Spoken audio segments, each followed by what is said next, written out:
Good afternoon and welcome to the third of 4 webinars as part of the What Works Festival of Learning. Today we're continuing the series which is all about sharing knowledge and ideas, discussing best practices in prevention and early intervention while keeping us curious as professionals working with children and families. What Works is an initiative designed by the Department of Children, Equality, Disability, Integration and Youth, and it's funded by Dormant Accounts. The theme for the festival this year is Fairer Futures, and you can watch back our previous 2 webinars from last week on whatworks.gov.ie/Festival of Learning 2021. You'll see there with the first 2 webinars. The first one was Perspectives on Disadvantage, How Inequality Concerns Everyone, and that was led off by Kate Pickett. The second one was Mitigating Disadvantage Through Public Policy, and that was led off by Olivia Tevenon. Now, this Wednesday's event is going to be coming to you at the earlier time of 1 p.m. and it's going to ask, how can the EU prioritise the needs of children and young people? And you can still sign up for that on the What Works website. So far, our conversations have explored who experiences disadvantage and how and what is being done to address it. Now, today, we're turning our attention to the digital world. Over the last 19 months, we've all, I think it's fair to say, been spending more time online and on our phones. And while the internet may promise a level playing field, today we're asking if inequality and disadvantage are a challenge for our children and young people as they grow up online. So some of the questions that we're going to try and get to grips with today include, is the digital divide closing? Or is it getting wider? What do we know about how it's affecting our children and our young people?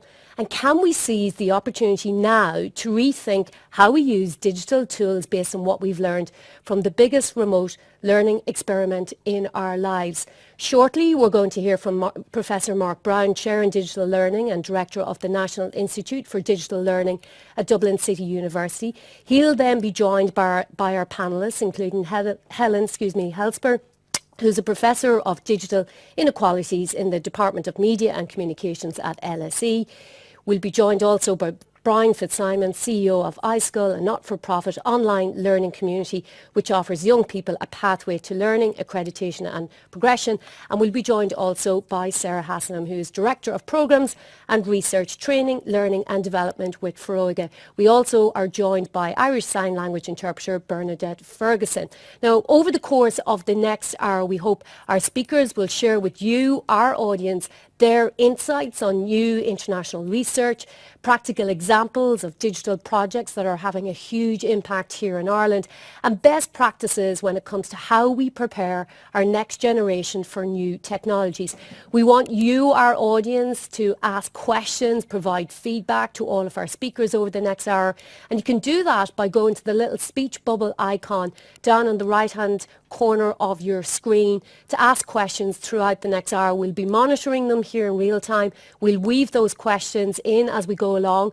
We just ask, try and keep them a little bit short and do direct them to a particular speaker that you'd like to hear from.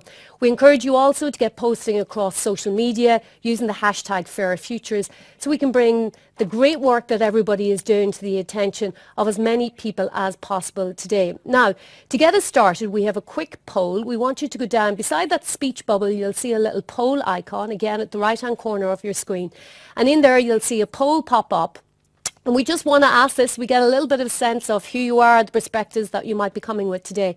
And that poll is going to ask the question, what do you think is the most important factor to improve digital inclusion? So some of the options you're going to see there are access to technology, so i.e. broadband or the particular device you might have, digital literacy skills, it might be the home environment, the particular context, professional support, so that could be access to schools, to teachers, could be government policy or other. So the question in there, hopefully you're seeing there under the poll icon, bottom right-hand corner of your screens, beside the little speech bubble, the question being, what do you think is the most important factor to improve digital inclusion there?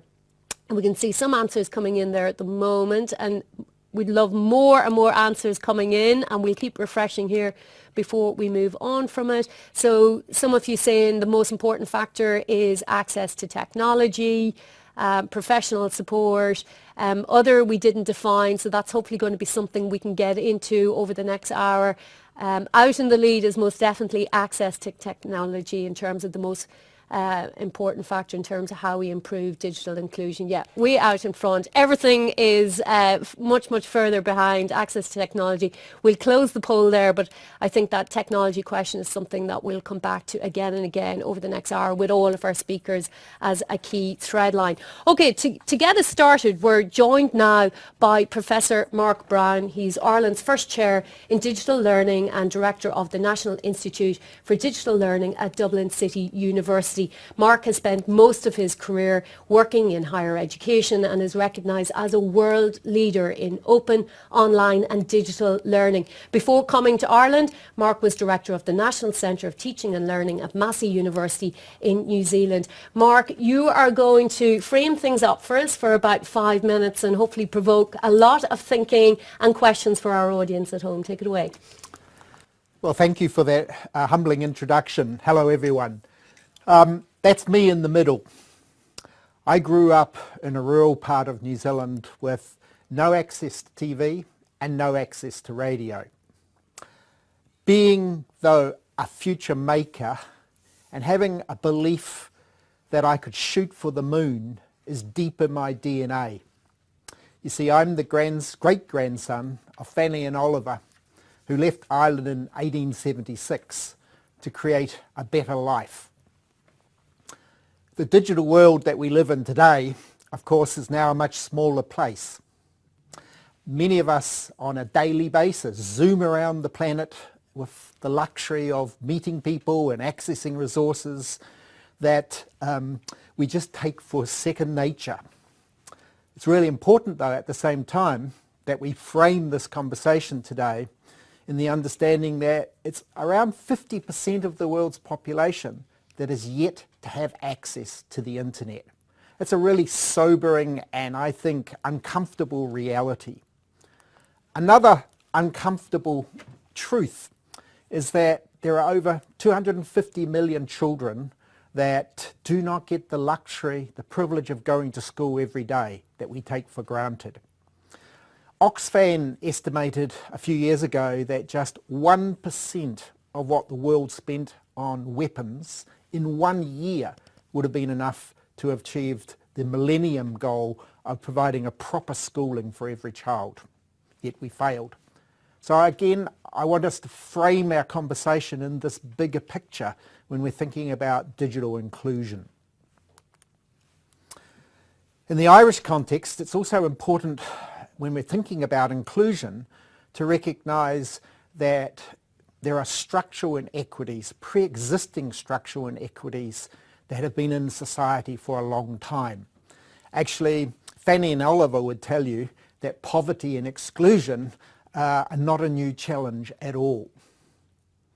What we know is that through no fault of their own, some children begin their life with an advantage and others a disadvantage. Digital inclusion or exclusion begins in the home at a really young age. And so early intervention is crucial.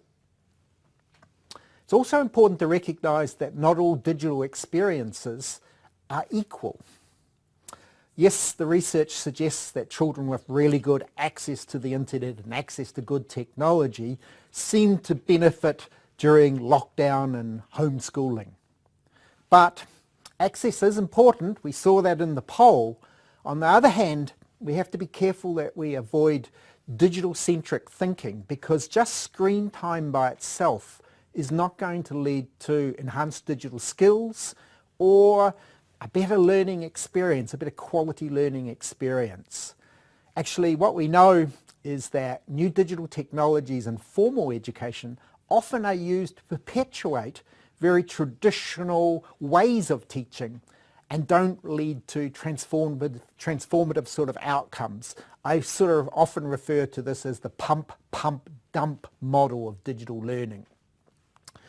So by a visual analogy, what I want to illustrate here is that a narrow focus just on skills and technology access and old ways of teaching actually can lead to quite impoverished learning experiences.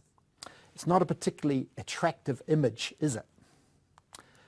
But in contrast, on the same day, only a few hours later, here's an image of the Liffey where looking out you see rippling water sparkling in bright sunshine. Both images are accurate. What the two images or photos I think help to show for me is the good and the bad side of digital technology in our societies simultaneously. Unfortunately, the challenge of digital inclusion will not go out on the tide. New technology can be a great accelerator and enabler, but it can also accelerate greater exclusion. In my own case, I like to look on the upside. I like to see how new digital technologies can be used as a transformative tool to help create better, fairer, more engaging societies. Yes, skills do matter, but what matters more is helping to prepare our children with the right kinds of mindsets, because if we want them to be future makers, that's what's most important. Actually, it's so important that I like the analogy that this image tries to conjure up, that preparing children for the new digital society is a bit like trying to swim to catch a fast-moving boat. Swimming can only take you so far. It's really important in this conversation that we keep clearly in our mind the end destination of an inclusive digital society, rather than chasing the latest technology and trying to catch up. And one final point. Learning is actually life. Life is learning. The challenge of digital exclusion and inclusion does not just stop with our young folk. Our older people also are important. Actually, it's a really serious challenge we face in Ireland. If we're smart, a real investment, a concerted effort with our children might actually help to bridge that generational divide, because our younger folk might be able to give our older folk a digital hand. I'll stop on that note. Thank Thanks. you for that, Mark. To pick up on that last point about it being, because we often think about this digital divide and we think of for our children and young people, but we often forget about that older generation and how that younger generation can help that older generation and the interdependence there. And we know in a recent Accenture report, they talked about the digital divide in Ireland is this divide between the haves and the have-nots. And as you think about that generational issue, what is at play there? Like, is it part motivation and the other part is just access to services and the resources? So when you think about barriers that is preventing us to get to this end destination that you speak of, what's in the way? Well, we know from the poll and a lot of literature that access is crucial, but the paradox is access by itself will not address these challenges. And we're not just talking about simplistic solutions on top of access. This is a deep-seated problem that we face, and it needs really creative solutions.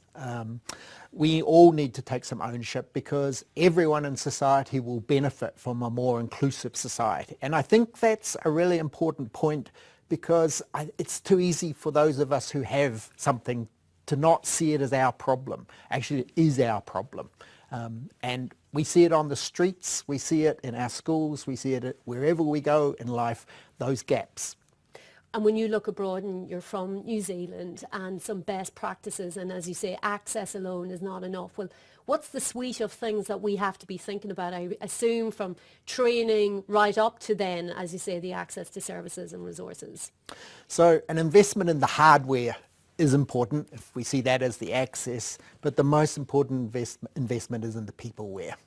And teachers, our educators, our parents, I mentioned about the importance of early intervention. That's something we know about education and the impact it has. I talked about my own background. I'm the first in my family to have ever gone to university. So I like to think that I'm the walking example or proof of the transformative impact that education can have. So when you think about peopleware, is that about, you talked about mindset as well, So is it about cultivating that curiosity from a very early age and ensuring that the necessary skills are being taught, that we're future-proofing? So yeah, talk to me about peopleware, what that means. Well, it's an interesting, I guess, broad comment to make, and putting this into practice is the challenge. But what it means to me is we have to cultivate a way of thinking that we won't accept what we have now as good as it gets. And our children are going to be the ones that are going to have to pick up many of the problems that we're currently facing. And I'm talking about problems on a grand scale, but also on a local scale. And there are ways that actually digital technologies can be used and infused in solving those problems at the same time as learning how to use them and the skills that are needed to be really strong and active contributors to society. What does that actually look like in practice? Because I think everyone will nod their heads and go, that's a great principle, and then the how. Let me give you a really practical example that I've seen played out just recently in a school. Chewing gum actually is a massive problem in our world. Did you know that about 98% of our streets are dominated by chewing gum? Nope. New one on Chewing me. gum is made from synthetic plastics and rubbers. Okay. It's the second most polluted item over cigarette butts. It's not good for us. It finds its way into our food chain. It's been found in fish and the harmful toxins. And yet most of us just take it for granted that we go and buy a packet of chewing gum and don't realise what this is really doing. So through new digital technologies, what I like to do is get children to look at these local problems and come up with solutions, both local and global and global even. So here's an example of to investigate this problem, find what you can do about it. Did you know that there are alternative chewing gums that don't have those toxins, aren't made of synthetic rubbers? There are also really interesting recycling efforts for chewing gum being made into really quite interesting consumer products. At this point in time, most of us don't understand that we have a problem. Here's a way that children can engage actively, investigate with the new technologies, and use the new digital technologies really powerfully to be champions for change. So that's a really practical local example. Okay. And in all of that, going back to your earlier analogy, the hardware and the peopleware, and within the peopleware piece, presumably we can't just have this one-size-fits-all, a universal approach, that we really have to be very targeted. We have to understand the patterns here at the moment, be it age, demographics. So as you kind of look at the particular issues and the patterns, talk to me a little bit about that, and then how you start to match very targeted solutions to match who is actually going to need this most. Because I think it's something you believe in, this concept of a great equalizer could be making everybody, you know, to the same level of skills when it comes to digitalization. Well, the first thing I guess we have a decision to make in our societies, and Ireland's not alone here, is access to the internet now a basic human right? Is that something that we should just leave to people to choose if they have the funding and available to them to purchase the various access plans that they can? Are people just going to be left to do that? Or is there a role here for state government intervention? So that is a first issue, and that's the access issue. But as I've tried to argue, this goes beyond just access, and that peopleware side of it requires, yes, targeted investment. Schools are very important places here, as homes are, and we would be looking at, it's no surprise that those disadvantaged areas come from people from lower socioeconomic backgrounds, not for any fault of their own. And so it makes sense to target initially in the areas that we know where there are challenges. And I imagine when you're doing conferences like this and we're talking about more upskilling, doing more in digital, you must get the question of, well, what are we doing less of? And do you have any concerns that the more we upskill our children, our young people for the digital world, that they're going to be losing out on anything? It is often a concern that too much screen time. We left our children in New Zealand, I often joke, so we don't have that problem. Knowing when do you buy a phone for your son or daughter, at what age, and how long should they be online and so forth. These are genuine concerns, but I also think we need to put them in a historical context. When we first got television, I well remember it, and it was called cocaine for the brain. it was going to damage us in some way. Actually, people are generally, most people, accepting, and we know our limitations, and children still get out on the streets and kick balls around and go and do other things. So I don't see that as a bigger issue as some people might. There is a serious challenge around how we educate our people to be appropriate users of online technologies and to be able to filter some of the things that we are now subject to. That's actually more of a problem with older people than it is with younger people. So again, this is not a simple solution. There are many threads to what we need to be doing, and a coherent and I guess connected, joined up approach is really crucial. Okay.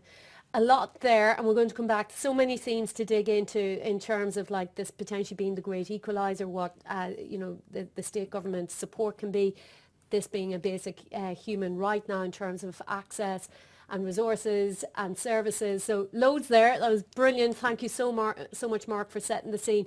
I'm going to bring in the rest of our panellists, and just as I do, a reminder for our audience, you can go down to that speech bubble, get your questions coming in for all of our speakers, and we'll address loads of them to Mark as well, as I'm sure he has provoked a lot of good thinking for everybody tuned in today. Joining us now, and hopefully you're going to start seeing them all on screen, we have Ellen Helsper, who is a Professor of Digital Inequalities in the Department of Media and Communications at LSE. She's also Programme Director for the MSc Media and Communications. Some of her current interests include the links between social and digital inequalities, mediated interpersonal communication and participatory immersive digital spaces. Live in studio here we have Brian Fitzsimons, who is CEO of iSchool, a not-for-profit online learning community which offers young people a pathway to learning, accreditation and progression. iSchool works directly with early school leavers from 13 to 16 years of age who are referred through TUSLA. Mentoring, personal learning plans and blended learning are some of the unique features of the iSchool approach in re-engaging young people into education and supporting them to progress further. And iSchool is also in receipt of funding from Rethink Ireland. We also have Sarah Haslam, who is Director of Programmes and Research Training, Learning and Development with Foróige. Foróige is a youth development organisation engaging over 50,000 young people and 5,500 volunteers in Ireland. During the pandemic, Foróige started to pilot a project called Foróige, and we're definitely going to get into a lot of that in terms of what we've heard from Mark and converting all of that into very practical applications and projects on the ground. And maybe to come to you first, Sarah, given that your organisation works with 50,000 young people, Mark, I think very powerfully has shown us a picture of that digital divide, how we think about access, support, services. Can you talk to us a little bit about the Irish context, the experience probably of young people over the last 19 months, and just some of the case studies, the anecdotal evidence that you've heard and seen? Absolutely. We've absolutely seen the digital divide live and well across Ireland in the lives of young people. Whether that just be access to the technology, as Mark has mentioned there. So we've seen homes and families who are sharing one laptop. We have, parents or older siblings trying to do college, work, and then we've young people who are trying to access school. So there's access to the technology. There's then poor broadband in communities right across the country. And then there's a limited access to young people in terms of their opportunity to upskill in terms of their digital skills, digital literacy, critical thinking, and their ability to navigate the online worlds safely. So we're seeing things happening right across the board. Yet we know from research that 65% of young people starting school today are going to be in jobs that are not yet created, and that 9 out of 10 of these jobs are going to require digital skills. So I absolutely agree with Mark. Doing nothing about this or just accepting it as is just not good enough. We can't leave young people, we can't leave anyone behind. And what we're also seeing on is that young people are naturally curious. And I suppose, unfortunately, what's happening quite often is that they're self-taught in terms of their own digital skills and their digital capability. There is limited access to digital skills, digital literacy programs within the formal education sphere. So young people are having to go out there and figure it out themselves, whether that be for good or bad. We've been working very hard with the non-formal sector to create digital skills, digital literacy, digital safety programs for young young people that are accessible to all young people. We do see having basic digital skills as a right, as something every young person in this country should have. But I would also echo what Mark says there in terms of adults' ability. So without having adults who are also curious, who are also willing to learn and upskill in terms of their own digital skills, that access to young people is going to be very, very limited too. They need supportive, confident, competent adults to support them in terms of their own digital upskilling. So that absolutely goes hand in hand. So we are seeing it here in the lives of young people right across the country. And I also agree with Mark, there are multiple ways that this can be tackled, and doing something about it is something that we should all be very conscious of. Great, and we'll definitely be coming back shortly, Sarah, to some tangible examples, particularly in Foróige, on the how of this.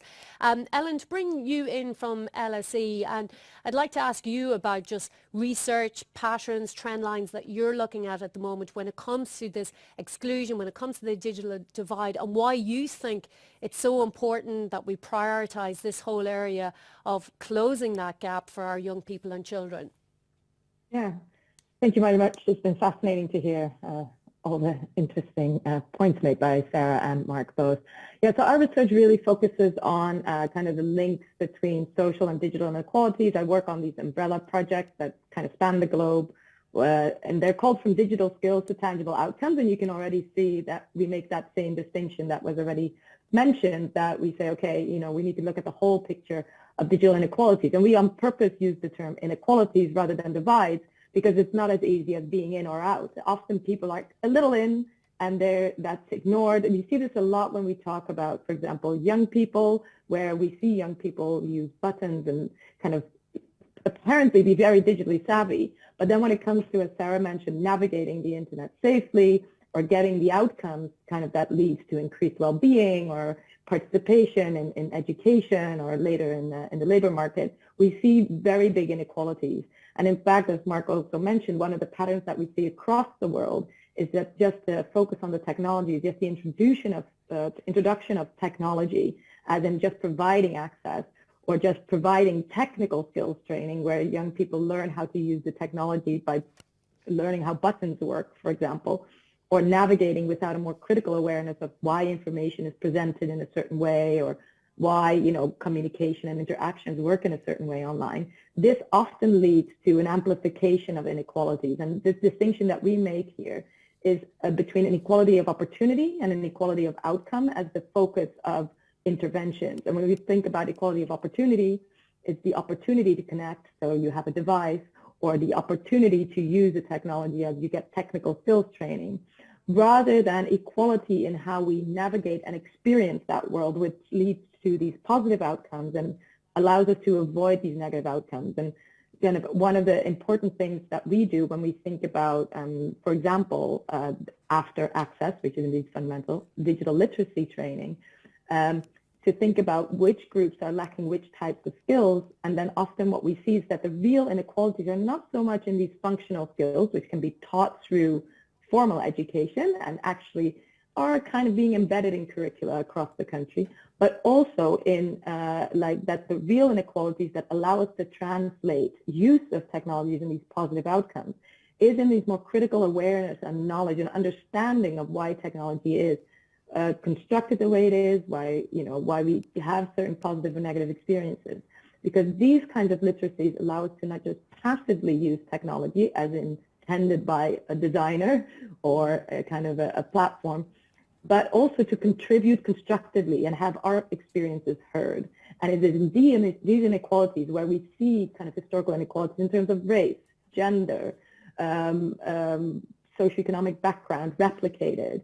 And the schools and education are a very important site because we have a lot of knowledge about how inequalities historically have worked out in educational settings.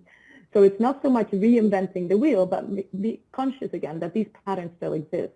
And I think I'll wrap up this short comment by just saying that digital inequalities are not going to be solved if we ignore the social inequalities. We will always have to have a multi-stakeholder approach where we don't just try to introduce technologies and get people digitally savvy, but we need to have this accompanied by policies that think about social and economic and kind of social cultural patterns of inequality that exist and interventions that try to combat these and bring people together. And that means that's a collective responsibility of all of us in society, and not just a vulnerable group that have to catch up. Like the whole discourse about upskilling sometimes makes me a little bit uncomfortable because it kind of puts a little bit of the blame at the people who don't have the skills and they need to catch up because the world is moving on and they are staying behind. But it's actually all of us who have created and are creating by our everyday interactions online a world that's not welcoming, that might not have the content, that might not present the kind of educational material that is attractive and engaging to young people from different backgrounds. And the same thing for older people. This is lifelong learning. Mark already hinted at this, right? This is not something that stops when you finish school. This is something that takes place in the workplace, at home. We learn from our parents informally, as Sarah mentioned. And so I think we need to really think about that ecology that all of us together create, the support that we offer for people in our environment and people that we might not see directly, but that are part of those digital spaces that we inhabit, and how our own behaviors and interactions might influence whether somebody feels welcome and free to learn and admit that they might not, know everything and come and ask for help and support when they need it. And that's a collective responsibility rather than an individual catching up, teaching people skills. Yeah. That's so interesting. The upskilling point is so well taken. I'd love to come back to you in a little bit, Ellen, on trying to find that balance of the collective responsibility and yet doing things that aren't just universal, that are targeted and that we're differentiating sometimes between the so-called digital natives and those of us who are maybe digitally new and migrating to new platforms. So we'll loads to break down there. Thank you for that, Ellen. To bring you in, Brian from iSchool, you deal with about 200 young people between the ages of 13 and 16 every year. Can you talk a little bit about how the last 19 months have been for them, particular issues, how you maybe have had to change how you do things in iSchool to be able to continue providing them with such an important service that you offer? Yeah, thanks, Sonia. I mean, iSchool was in, I suppose, a very fortunate position when the pandemic hit because our service is online, albeit half the service is an at-home service for young people accessing from home, and then the other half is blended learning centres. We partner with school completion programmes, with Garda Youth Diversion programmes, with youth services, regional, local, nationally around the country. So, I mean, when the pandemic hit, iSchool was in a good place, I suppose, comparing to mainstream schools where I think the emphasis was very much on the transfer of existing classroom methodologies to an online environment. iSchool had already built and has a proven pedagogy that works and responds to the needs of each young person. So, I mean, you mentioned we were working with 200 students. Young people who are referred to iSchool come from TUSLA, the Educational Welfare Service. They're 13 to 16, and they're young people who are unable to attend mainstream school.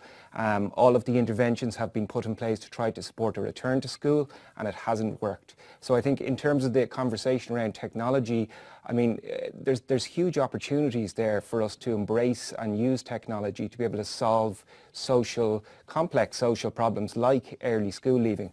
I mean, for our learners, technology gives young people a safe space. It gives them the opportunity to learn at their own pace. It gives them the opportunity to direct their own learning, and it allows us to put an educational provision in place for them that responds to their interests and their needs. And that very really, personalised, yeah, it's it's highly personalised, and it really works for I suppose many young people who've struggled before maybe in mainstream settings, or young people who've had a negative experience in school in the past.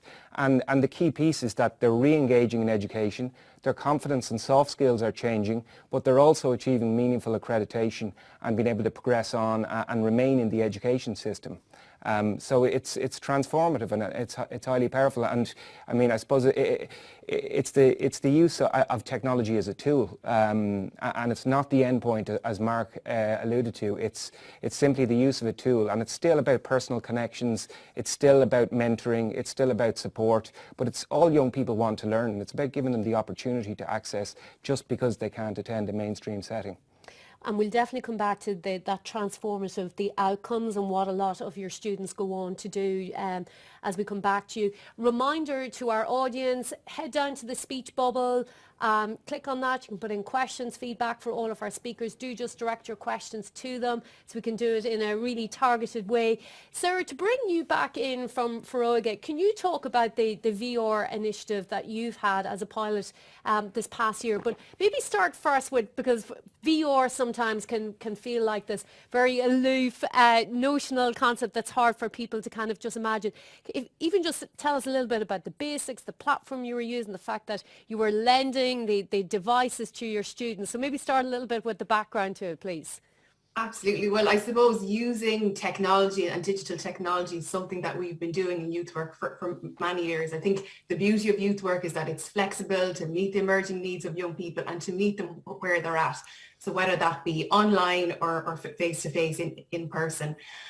What we were seeing happening, something that's always kind of worried us, is that how do we ensure that every young person who wants or needs access to youth work gets it? And online and the online world provides us with that potential. What we were also seeing is that young people who, for various different reasons, may not have been able to get access to youth work. So whether they be geographically, rurally isolated, they're in hospital, they're young carers, they have a disability, they have, experienced social anxiety, or for whatever reason, may not have been able to get to a youth work space. So we saw what is emerging, which is the whole world around virtual reality. It's not new, but it's certainly emerging and being used more. And what we have been doing is providing, first of all, upskilling our organisation, our staff and our volunteers in using virtual reality to bring youth work to young people. So yes, it is a tool, but it's also a way for young people to virtually get access to youth work. And what that looks like is young people put their headsets on, the youth worker, the volunteer puts the headsets on, and we have used platforms like Altspace, Engage, which we have created safe spaces for young people that, if you can imagine, look like walking into their youth work club, youth work service. They come in there, they meet other young people, they meet their youth work staff, the volunteers, and they're doing what's happening within youth work spaces all over the country. Now, maybe not at the moment, but they're doing things like snowball fights, they're having, hide and seek games, things like that. And this is with an Oculus Go headset that you were able to lend during the pandemic to people who are actually happy to do this. That was kind of the experience. And it was true, I think, Microsoft Altspace VR. So that was something already ready-made that you were able to kind of plug into and turn on. Yeah, absolutely. And that we could first go on, test for ourselves, make sure it is safe, and that we were skilled to be able to use that as a space for youth work with young people. What we're seeing happening is now we have young people, we have over 40 sites, Foróige sites across the country using VR technology as part of their youth work. Young people are in virtual spaces doing things like mindfulness, DJ skills, where we literally have our youth workers teaching young people DJ skills on DJ decks. And they're designing 3D objects and then in real life coming out and printing those on 3D printers.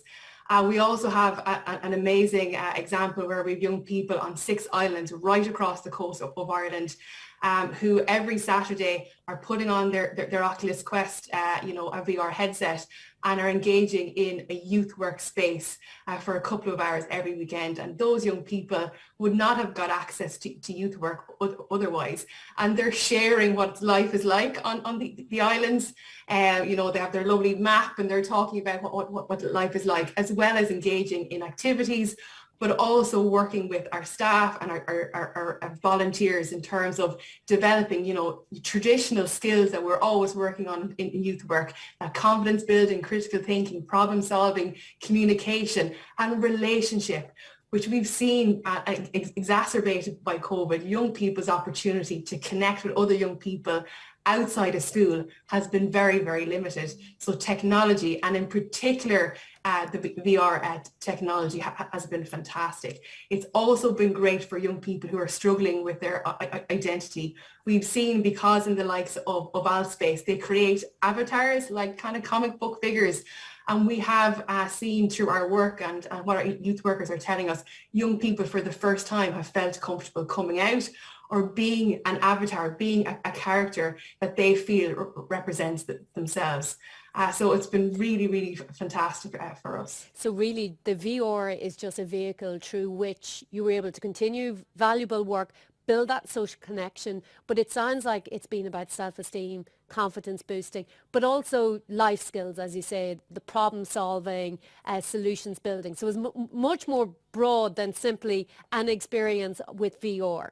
Absolutely. And then what we've also seen is that as much as it's happening in virtual reality, but for those young people who may not have felt comfortable or were anxious or worried about coming to that face-to-face in-person space, they have built up the connection with the youth worker, the youth work volunteer, the other young people, and you may have had 1 week or 2 weeks in virtual reality, and then had the confidence to actually come to that in-person youth work space.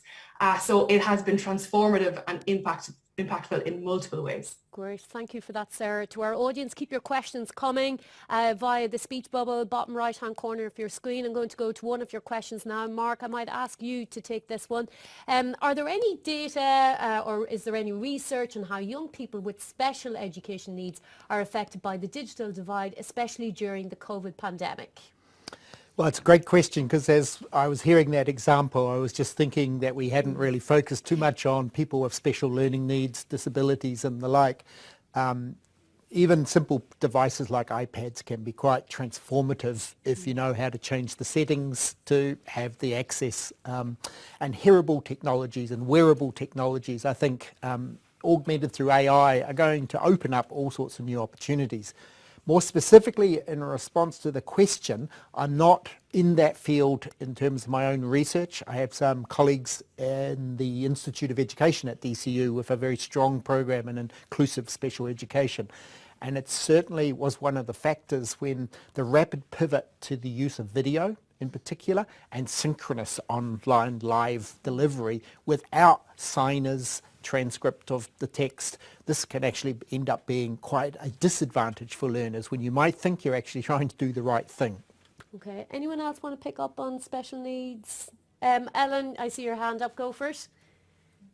Yeah, I just want to comment on that like any of these issues, it's a kind of a complex picture, because special needs incorporates or kind of covers a lot of different varieties of young people, and actually also adults, right? We shouldn't forget that a lot of adults have also gone online in this period through work and through other kind of contexts. And one of the things that we see in our research that, in a model that we call the corresponding fields model, is that those people whose main issue has been in participation in society is access to equal participation, because they need kind of additional tools to help them participate in the kind of the way that our world is organized. They can benefit a lot from these technologies that overcome some of these hurdles.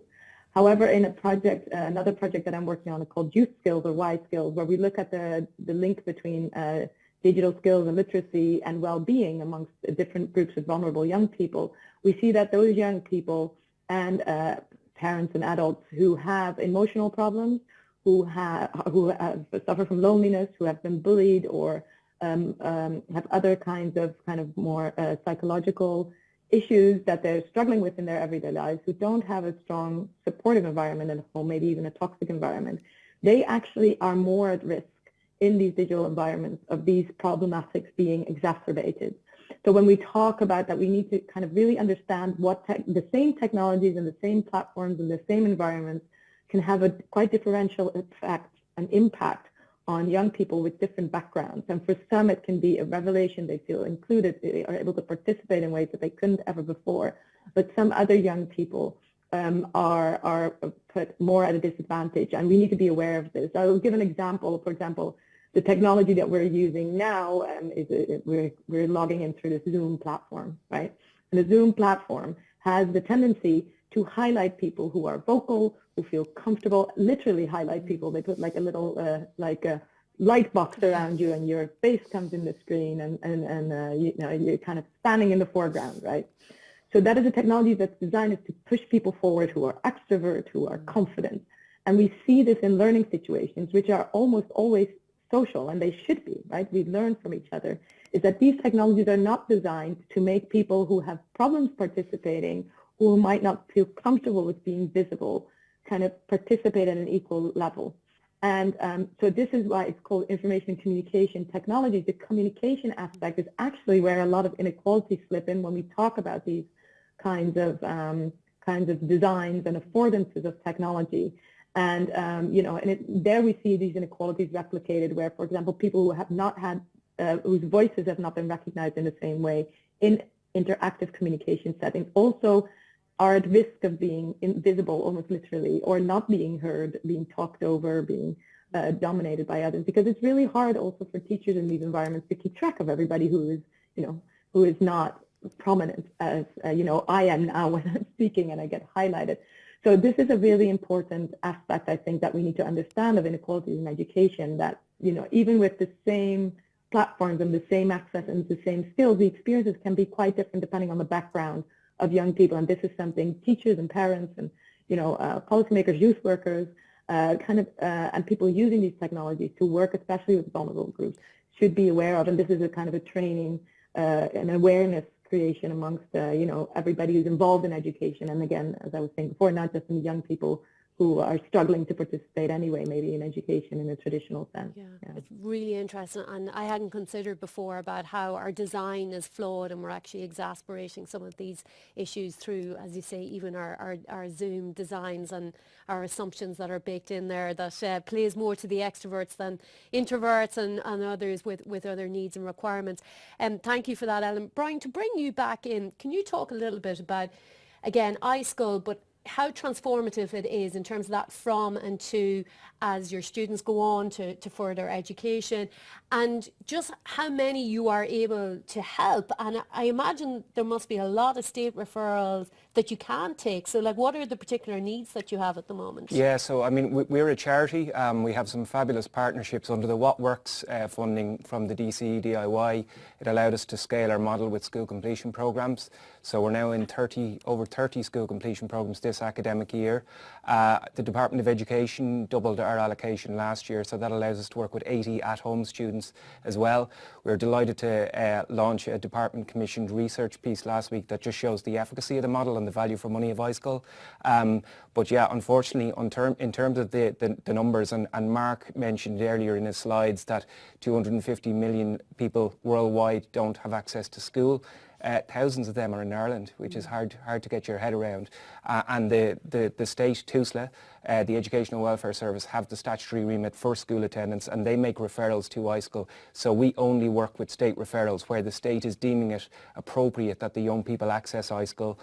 We have an intake of students now coming in January 2022, and the deadline for the state referrals was just last Friday, and we got in over 60 referrals for our home-based service, and we only have the capacity to address 35 of those for this January. So there's a constant cycle, unfortunately, of, despite all the progress we've made and despite the partnerships, of turning down referrals. And there was data actually collected last year by TUSLA Education Support Service of the young people who didn't get a place on iSchool, and several months later the vast majority of those young people were doing nothing.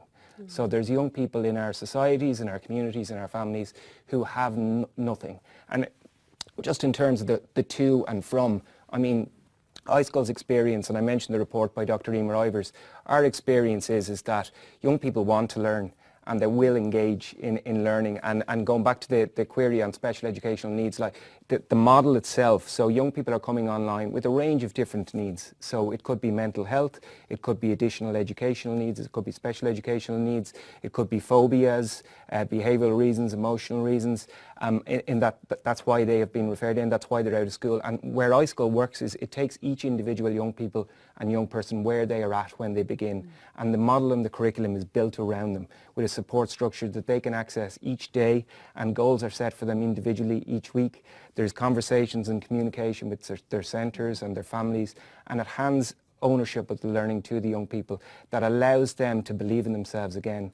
And it also gives them a sense of identity when they're at their Christmas events with family and friends, or they're meeting other young people, and parents or adults are asking them, you know, what are you doing? Are you not in school? They're saying, I'm an high school student now. And it's really, you know, it's amazing the outcomes.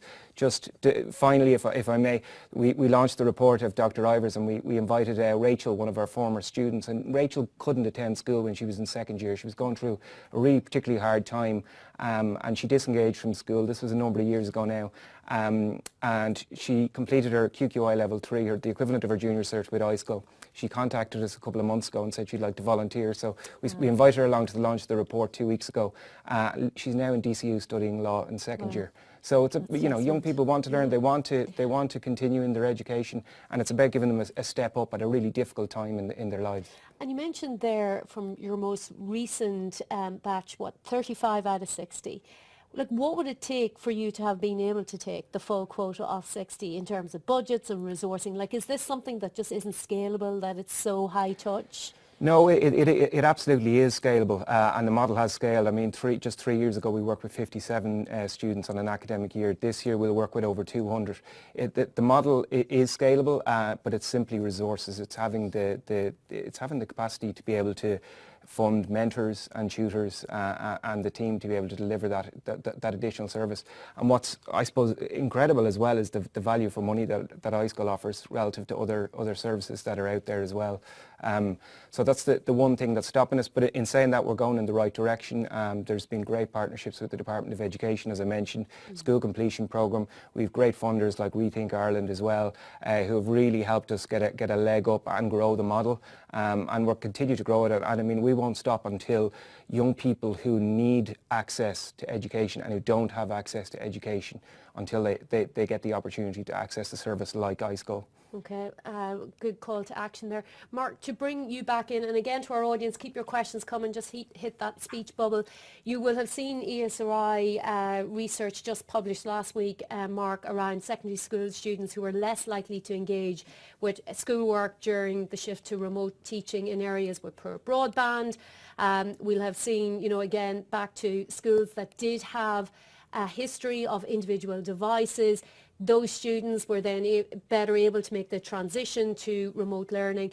The ESRI report last week showed that instances where it was much more interactive and collaborative, students were more engaged. So I wonder when you looked at that report last week, what do you think was good? Yeah, let's keep doing more of that. What were the things that you felt, God, were totally missing in this country that we really need to do a rethink on?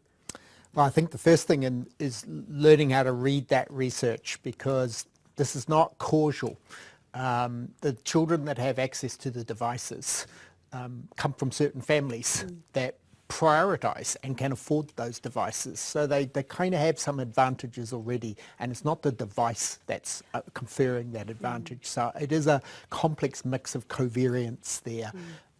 They're probably also at the schools that have teachers that perhaps have greater digital skills and more used to infusing the technology into the curriculum in some of the ways we've heard. So that's the kind of first point. Your bold question of what do we do about all of this is there needs to be a call to action. There is a call to action, I think. I like to see the world half full. I like to see that bright view of the Liffey. I think it just needs to be a bit more connected. Various government departments have published reports. That's one report you mentioned, but there are other reports as well. And the European Commission shouldn't be overlooked here, because this is a European challenge that we face. The type of student that we're bringing up today are going to be citizens of Europe, and if not citizens of the world, and their responsibilities. So I think it's joining things up. Maybe there's a need for some national forum, a summit to pull the actions together. Unfortunately, I don't see a single magic bullet. What I do want to sort of challenge is the focus just on, and this is the first time I think I've used the term digital skills in a functional sense. That is not going to solve the problems that we have, because the paradox is we're told that our students need to be upskilled, to use that language that Ellen talked about, some of the narrative around why they need to be upskilled is so they can get the jobs of the future. Actually, by the time they enter the workforce, the skills they're being upskilled with are not going to be the same ones. So that's not the reason to be doing this. It's constantly evolving. Thank you for that. Audience question. Ellen, I'll bring this one to you. It's from Dennis. He says, following on from Ellen's comment about the need for training support that moves beyond just using applications to more critical awareness of online content, could she or anyone else talk more about some examples of good practice in this area? Ellen? Yeah, oh, that's a great question. Thank you very much, Dennis. So what we have seen in kind of, I'm a researcher, so we kind of look, I don't necessarily on the ground in the interventions, but I've worked with a lot of organizations that do interventions and an evaluation of the effectiveness of these, and there's various European projects where one of the things that we've seen what good practice looks like is when, for example, in school settings, digital literacy or awareness and creation is embedded across the curriculum. Of course, there might also be a kind of computer skills or technical skills course, but when across the curriculum, when digital tools and content are used in every single course, as a matter of fact, in history as much as in English literature, or in, or in math and geography or sciences, that is where we see the best practice. Because one of the things with these critical awareness and these kind of skills that are more about a broader understanding of technology and kind of what it does is that a lot of this learning takes place informally through looking and observing how people use technologies around us. So in the schools, this is how do teachers use it, but also what are the kind of instructions that we get for homework, right? And how parents are involved in trying to figure out if we need to, for example, for a history project, look up some information. Where are these sources? Where is reliable? How can we link that to the debates that are going on right now around fake news and the creation of our current modern history, right? And the same thing in science classes, like you can embed these kind of an understanding of how the digital is transforming that, but also use these digital tools to learn. So what we see is really effective is a kind of a combination with, yes, kind of more technical bottom knowledge. It's still important, needs to be learned, but also with this kind of embedding of the use of technologies as tools, which is something we've talked a lot about here, in an integrated environment. And this doesn't require, because sometimes when we introduce this to schools, they go like, oh my God, now every teacher needs to become a programmer. And actually, no, we need to say, actually, teachers have been doing this, educators have been doing this all along. They've been figuring out what the best tools are to convey good practice. And, teachers also use the internet and they use these tools, right? And it's in the dialogue where, we can learn from people's different experiences, an explicit discussion of experiences when things go wrong and where that might be, why that might be in these different contexts that we see that. I want to make one point because there's kind of this call to action. I think we also need to realize that our digital world is not going to be the same, even in 5 years' time or in 10 years' time, right? We see a world coming. We've heard a lot of talk about the metaverse recently for perhaps all the wrong reasons, but, like artificial intelligence, the Internet of Things. What we're probably seeing is a future where we're not so much using technologies and what's not so much about teaching people the skills how to use technologies, but where technologies are embedded in our environment and where we have to engage with them at an everyday level. So these processes will become more invisible and then become less about whether we can use the technology rather than that we understand why technology is making us, kind of steering us in a certain direction to make certain things. And that's, I think, in my call to action is also to make clear that this cannot be constrained to an educational setting, because every interaction, every kind of click that we do in this environment, every time we talk in a certain voice to our personal assistants, every time we open certain virtual doors or we like certain virtual things and not others, it means that the people who come in afterwards their digital world is going to look different, because that's the way technologies are constructed. They learn from our behavior. So this is where I come back to my point about my call to action would be to actually create a collective awareness among those of us who might think that we are relatively comfortable in the digital world, that we understand, to really kind of look at ourselves and look at the actions that we are taking, because all of us are designers of that digital future, right? Yeah. So that is the kind of critical awareness. And I really liked Mark's points to say, this is a dialogue, it's a discussion, it's something that we need to put on the agenda and collectively discuss what kind of digital future we want to create. And that's on all of us in the way that we use technologies, who's going to be designing these technologies of the future, how we interact with technologies in front of other people is going to influence how they see and what they think is appropriate, and how they understand how technologies work. So that would be kind of my collective learning here. Yeah. Great. Thank you for that call to action. We had Brian do his call to action earlier around scaling, resourcing, iSchool Out. We heard from Mark earlier about the need for this national forum. I'd like to bring you in, Sarah, finally, on your call to action from everything you've heard today, the scalability of some of the things you're thinking about, and these other pathways that I know you're really passionate around informal education and how you can get young people to the same place, but through different pathways. Absolutely. Well, I suppose, as I said from the start, the digital divide, digital inequality is there. There has to be multiple pathways, multiple solutions for this issue. It isn't going to be one singular piece. There has to be, I think, first and foremost, adequate resourcing for what we're seeing here, the multiple examples of supporting young people, communities and families to access digital technology, to use it safely, to be positive digital citizens, and to be skilled in using it. What's really important is that education is seen as holistic for all young people. It's not just one size fits all. And education doesn't stop when young people leave the school gates. Absolutely happens with informal education, but the formal and the non-formal need to be working together. And for them to be working together, the education that young people gain from both those sectors needs to be recognised.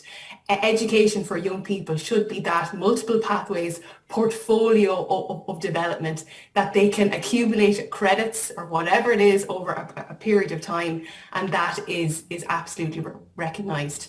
And for us, again, it needs to be adequately resourced. There has to be at times a leap of faith. We've seen here that sometimes adults need to catch up. And the analogy I would use, that young people are on the train. They're on the digital, the technology train. And the question for me is, do we wait on the platform, or do we get on with them and be there to support them, to develop their skills, their competency, their confidence, and to create safe environments online that they can access, to access other young people, and to feel safe in an environment that they can excel. And I would say we absolutely need to be on that train with them.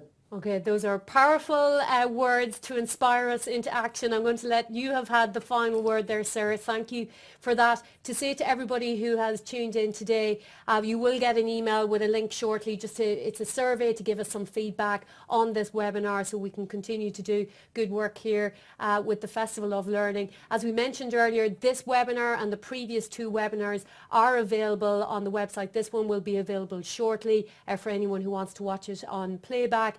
Our last event in this series takes place on Wednesday at the earlier time of 1 p.m. You can still register by going to the whatworks.gov.ie/Festival of Learning 2021 website. Huge thanks to our speakers today, Mark Brown, Ellen Halsberg, Brian Fitzsimons, Sarah Haslam, and to our Irish Sign Language interpreter, Bernadette Ferguson. Thank you all so much. WhatWorks is an initiative designed by the Department of Children, Equality, Disability, Integration and Youth, with funding from dormant accounts. The department worked with CES, that's the Centre for Effective Services, in planning and delivering this series of webcasts. We'll see you back here on Wednesday at the earlier time of 1 o'clock for the last webinar in the current series. See you then. Thank you so much for dialing in today.